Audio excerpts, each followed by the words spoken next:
Good morning बच्चों, मैं जितेंद्र कुमार शर्मा स्वागत करता हूं आपका आज की कक्षा में बच्चों हम पढ़ने वाले हैं कक्षा 3 की पर्यावरण अध्ययन की पुस्तक अपना परिवेश का 16वां अध्याय, जिसका नाम है आओ नक्शा बनाएं। प्यारे बच्चों, इस पाठ के पिछले 2 भागों में हमने समझ बनाई थी कि नजरी नक्शा कैसे बनाया जाता है। साथ ही साथ हमने यह भी जानकारी प्राप्त की थी कि दायां और बायां हम कैसे पहचान पाएंगे। इसके लिए हमने एक प्यारा सा खेल भी खेला था, याद है ना आपको? हमने खेला था हथेली वाला खेल। तो बच्चों, पाठ को आगे बढ़ाते हैं और आज की इस कक्षा में हम जानकारी प्राप्त करते हैं दिशाओं के बारे में।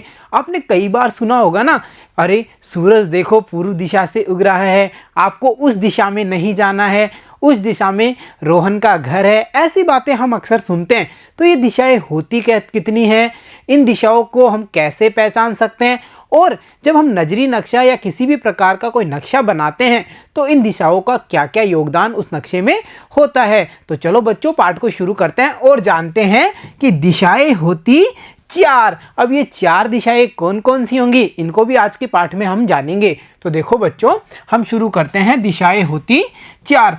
किसी भी वस्तु को ऊपर से, सामने से और साइड से देखने पर वो अलग अलग आकार की दिखाई देती है। प्यारे बच्चों, हम किसी भी वस्तु को अगर ऊपर से देखें, उसको नीचे से देखें या साइड से देखें, आगे से देखें, पीछे से देखें, तो हर बार हमें उसकी जो आकृति है वो कुछ बदली हुई नज़र आती है। अब ऐसा हम इंसानों में ही देख लीजिए। हमें जैसे आप मुझे सामने से देख रहे हैं तो मेरा जो शरीर का काफ़ी हिस्सा है वो आपको नज़र आ रहा है। अगर आप मुझे साइड से देखेंगे तो आपको मेरे शरीर का साइड वाला हिस्सा नज़र आएगा। तो बच्चों, उसी प्रकार हम किसी भी वस्तु को ऊपर से, सामने से, साइड से देखेंगे तो हर बार वो हमें अलग अलग आकार की नज़र आती है। अब देखो, इसको समझते हैं कैसे ये अलग अलग आकार हमें दिखाई देता है। जैसे यहाँ आप देख पा रहे हैं एक कप की इमेज, और बच्चों ये कप की सामने से ली गई इमेज है। दिख रहा है ना सभी को? ये कप है जिसकी इमेज हमने सामने से ली है।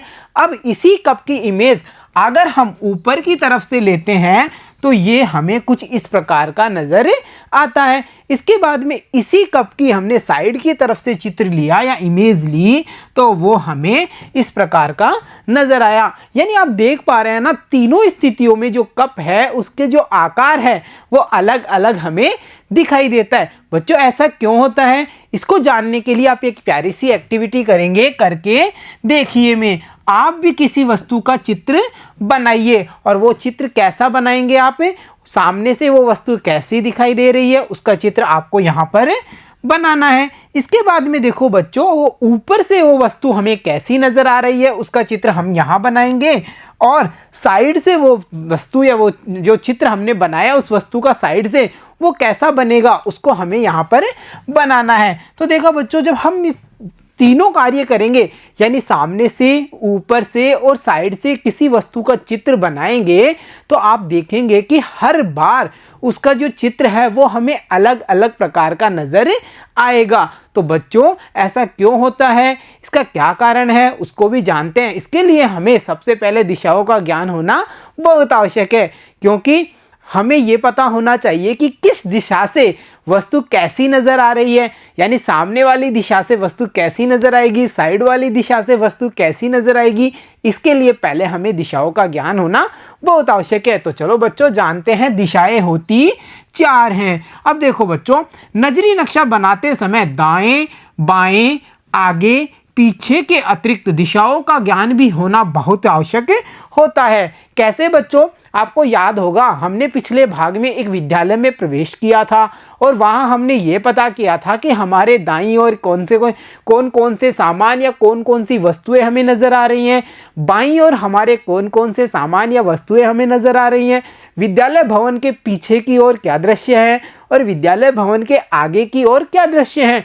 ये सब हमने पता किया था। यानी हम क्या समझे कि जब हम कोई नजरी नक्शा बनाते हैं तो दाएं, बाएं और आगे पीछे का उपयोग हम अवश्य करते हैं। इसके साथ साथ बच्चों आपको याद होगा हम गए थे श्यामा के घर के आसपास गए थे ना, जहां हमने नजरी नक्शा बनाया था। वहां पर आपको याद होगा हमने यह पता किया था कि श्यामा के घर के सामने वाली दिशा में एक अस्पताल था, श्यामा के घर के विपरीत दिशा में यानी कि साइड वाली दिशा में हमने देखा था एक डाकघर था। यानी कि हम क्या कह सकते हैं कि जब नजरी नक्शा हम बनाते हैं तो उस समय हमें दाएं बाएं आगे पीछे और साथ ही साथ जितनी भी दिशाएं हैं उनका ज्ञान होना बहुत ही आवश्यक है। बच्चों ये दिशाएं 4 होती हैं। अब ये 4 दिशाएं कौन कौन सी होती हैं इनको भी पता करते हैं। तो देखो दिशाएं 4 होती हैं, पूरब पश्चिम उत्तर दक्षिण। यानी बच्चों ये चारों दिशाओं के नाम हैं जिन्हें हम कई बार सुनते भी हैं। सुना होगा ना आपने कि पूर्व दिशा में जाना है, आपको उत्तर दिशा में जाना है, ऐसी बातें हम काफ़ी बार सुनते हैं। तो दिशाओं के 4 दिशाओं के जो नाम हैं वो हैं पूर्व पश्चिम उत्तर दक्षिण। ये चारों दिशाओं के नाम हमें अच्छी प्रकार से याद हो जाने चाहिए। बच्चों हमने ये तो जाना कि दिशाएं 4 होती हैं, उनके नाम भी हमने समझ लिए, उनके नामों को भी हमने याद कर लिया कि पूर्व पश्चिम उत्तर और दक्षिण होंगी। परंतु हम पहचानेंगे कैसे कि कौन सी दिशा पूर्व है, कौन सी दिशा पश्चिम है, कौन सी दिशा उत्तर होगी और कौन सी दिशा दक्षिण होगी। तो चलो इसका भी पता करते हैं। तो देखो जो सूरज या सूर्य है वो पूर्व दिशा में उदय होता है। यानी सुबह सुबह जब सूर्य उदय होता है तो सूर्य हमेशा कौन सी दिशा से उदय होता है? पूर्व दिशा से। यानी हमने क्या पहचाना कि जहां से सूरज का उदय हो रहा है, जिस दिशा से सूर्य उदय हो रहा है वो कौन सी दिशा होगी? वो होगी पूर्व दिशा। चलो हमने ये तो पता किया कि पूर्व दिशा कौन सी होगी? सूर्य उदय वाली दिशा। अब बाकी दिशाएं कैसे पता करेंगे? तो देखो जहां सूर्य अस्त होगा वो पश्चिम दिशा होगी। यानी पूर्व दिशा से उगने वाला सूरज पश्चिम दिशा में जाकर के अस्त होता है। तो हमने ये भी पता कर लिया कि पूर्व के बाद में हम पश्चिम दिशा का पता कैसे कर पाएंगे। अब बच्चों बची उत्तर और दक्षिण, तो इनका भी पता करना जरूरी है ना। तो देखो हम कैसे पता कर सकते हैं। यदि हम उगते हुए सूरज की ओर मुख करके खड़े हो जाएं तो हमारी पीठ के पीछे पश्चिम दिशा होगी। देखो बच्चों आप मान लीजिए जैसे मेरे सामने सूर्य उदय हो रहा है तो जो मेरे मुख के सामने जो दिशा है वो कौन सी होगी? पूर्व दिशा होगी, क्योंकि इस दिशा में सूर्य उदय हो रहा है। अब बच्चों जो मेरी पीठ के पीछे वाली दिशा है यानी जहां पर हम आप बोर्ड को देख पा रहे हैं ना, वो वाली दिशा कौन सी होगी? वो होगी पश्चिम दिशा। तो हमने जाना पूर्व और पश्चिम को। अब बाकी दिशा कैसे जानेंगे? बाएं हाथ की तरफ उत्तर दिशा होगी। देखो बच्चों अब आपको समझ में आ रहा है ना। अगर हमें ये पता नहीं होता कि दायां और बायां होता क्या है तो हम यहाँ पर पूर्व और पश्चिम दिशा का ज्ञान तो कर लेते, परंतु हमें ये पता नहीं चल पाता कि उत्तर किस तरफ होगी और दक्षिण किस तरफ होगी। अब सूरज के सामने मुख करके हम खड़े हो चुके हैं, हमारे पीठ के पीछे वाली दिशा पश्चिम हो चुकी है। तो अब हमारा जो बायां हाथ है यानी बाएं हाथ की जो दिशा होगी वो होगी बच्चों उत्तर दिशा। और बायां वाला हाथ कौन सा होता है? ये हमने जाना था ना, जो उल्टा हाथ होगा। तो देखिए मेरा उल्टा हाथ कौन सा है? ये वाला। तो जो ये दिशा होगी ये मैं कह सकता हूँ ये उत्तर दिशा होगी। और बच्चों जो मेरा दाएं हाथ है उसकी तरफ हमेशा दक्षिण दिशा होती है। तो ये मेरा दायां यानी सीधा या जिसे हम जिमड़ा हाथ भी कहते हैं उसकी दिशा में मुझे कौन सी दिशा प्राप्त होगी?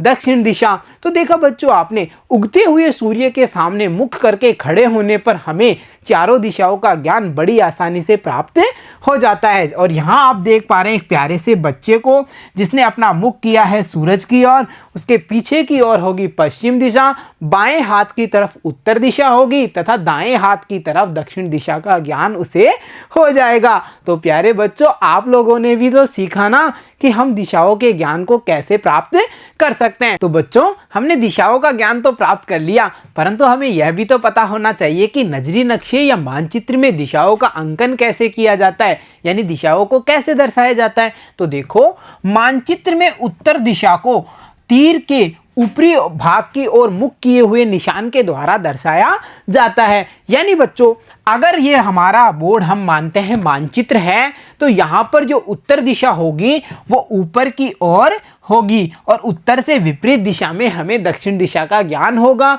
और साथ ही साथ जो हमारा बायां हाथ होगा उल्टा वाला, उस तरफ हमें दक्षिण दिशा प्राप्त होगी तथा दाएं हाथ की तरफ हमें उत्तर दिशा का ज्ञान हो जाएगा। तो हम समझ पाए कि मानचित्र में जो ऊपर की ओर होगी उस तरफ हमें कौन सी दिशा का पता चलेगा, उत्तर दिशा का। और आप देख सकते हैं कि हम जो मानचित्र देखते हैं उसमें कोने में हमें ऐसा निशान नजर आता है और उसके ऊपर नॉर्थ यानी उत्तर लिखा हुआ भी हम देख पाते हैं। तो इससे हम क्या समझ पाए हैं कि मानचित्र या कागज पर जो उत्तर दिशा है उसे हमेशा ऊपर की ओर अंकित किया जाता है। साथ ही साथ देखो बच्चों, दिशाओं का विस्तृत जानकारी हम अगली कक्षाओं में प्राप्त करेंगे। यानी जो अगली हमारी कक्षा होंगी, कक्षा 4, कक्षा 5, उनमें बच्चों हम इन दिशाओं के बारे में और विस्तार से जानकारियां प्राप्त करेंगे। तो प्यारे बच्चों, देखा आपने, हमने यह जाना कि दिशाएं 4 होती हैं, उनके नामों को जाना और हम दिशाओं का ज्ञान कैसे प्राप्त कर सकते हैं इसके बारे में आज की कक्षा में हमने जानकारी प्राप्त की है। तो चलो बच्चों, अब समय है कुछ आसान से प्रश्नों को हल करने का। सोचिए और लिखिए में। बच्चों देखो, हमारा पहला प्रश्न है, दिशाएं कितनी होती हैं और उनके नाम लिखिए। और मुझे नहीं लगता ये हमारे लिए इतना ज़्यादा मुश्किल होगा, क्योंकि हम जान चुके हैं कि दिशाएं संख्यात्मक रूप से 4 होती हैं और इनके नाम पूर्व, पश्चिम, उत्तर, दक्षिण जो हमने पता किया था वो हम यहाँ पे लिख सकते हैं। तो चलो बच्चों, अब चलते हैं अगले प्रश्न पर। और अगला प्रश्न है, सूर्य कौन सी दिशा में उदय तथा कौन सी दिशा में अस्त होता है। यानी बच्चों, हमें यहाँ सूर्योदय वाली दिशा को और सूर्यास्त वाली दिशा का नाम यहाँ पर लिखना है। तो हम कैसे लिखेंगे कि सूर्य पूर्व दिशा में उदय होता है तथा पश्चिम दिशा में अस्त होता है, और हमारा जो उत्तर होगा वो कंप्लीट हो जाएगा। तो चलो बच्चों, अब चलते हैं अगले प्रश्न पे। और हमारा अगला प्रश्न है, आपके घर का मुख्य द्वार किस दिशा में है। और बच्चों, आप अपने घर पर जो हमारा घर का मुख्य द्वार, प्रवेश द्वार है, उसकी जो दिशा है उसका पता करेंगे और यहाँ पर लिखेंगे। तो देखो बच्चों, अब चलते हैं आज हमारा अगला प्रश्न है उस पर। और आज का हमारा जो अगला प्रश्न है वो देखिए, आपके विद्यालय का प्रवेश द्वार किस दिशा में है। आप स्कूल रोज जाते हैं, जब भी आप स्कूल जाएं तो आप ये पता कीजिए कि आपके विद्यालय का जो प्रवेश द्वार है वो किस दिशा में है। यानी आपको क्या क्या पता करना है कि हमारे घर का जो मुख्य द्वार है वो किस दिशा में है और जो हमारे विद्यालय का प्रवेश द्वार है वो किस दिशा में है। तो देखो प्यारे बच्चों, आपने ये दिशाओं का ज्ञान हमारे लिए कितना ज़रूरी है। अगर हमें दिशाओं का ज्ञान नहीं होगा तो हम किसी स्थान या वस्तु की जो स्थिति है उसके बारे में नहीं बता सकते कि वो किस दिशा में है, उसकी स्थिति क्या है। ये सब सवाल हमारे लिए काफ़ी मुश्किल होंगे अगर हमें दिशाओं का ज्ञान नहीं होगा। तो प्यारे बच्चों, अब समय है कि हम ये जानकारी प्राप्त करें कि इस पूरे अध्याय आओ नक्शा बनाए नामक अध्याय से हमने अब तक क्या क्या सीखा है। तो शुरू करते हैं। हमने सीखा, प्यारे बच्चों, हमने यह जाना कि दिशाएं 4 होती हैं, पूर्व, पश्चिम, उत्तर, दक्षिण। साथ ही साथ हमने यह भी जाना कि दाएं और बाएं कैसे पता किया जाता है, आगे और पीछे की जो स्थिति है उसको कैसे समझा जाता है। इनके बारे में हमने आज के अध्याय में जानकारी प्राप्त की है। और साथ ही साथ हमने यह भी जाना कि संकेतों के आधार पर नजरी नक्शा बनाया जा सकता है और इन संकेतों का उपयोग करने पर ही जो नजरी नक्शा होता है वो बनाना बहुत ही आसान हो जाता है। तो देखा बच्चों, हमने कितनी सारी जानकारियां इस अध्याय से प्राप्त की हैं। तो अब समय है इस अध्याय की शिक्षा देखने का। तो शुरू करते हैं आज की शिक्षा। संकेतों का रखो ध्यान, नक्शा बनाना हुआ आसान। यानी कि बच्चों, अगर हमें हर प्रकार के जो संकेत हैं उनका पता होता है, हमने संकेतों का ध्यान रखा, तो हमारे लिए किसी भी प्रकार का, किसी भी स्थान का जो नक्शा है वो बनाना बहुत ही आसान हो जाता है। तो प्यारे बच्चों, आज की कक्षा में इतना ही। मिलता हूँ आपसे अगली कक्षा में, तब तक के लिए धन्यवाद बच्चों।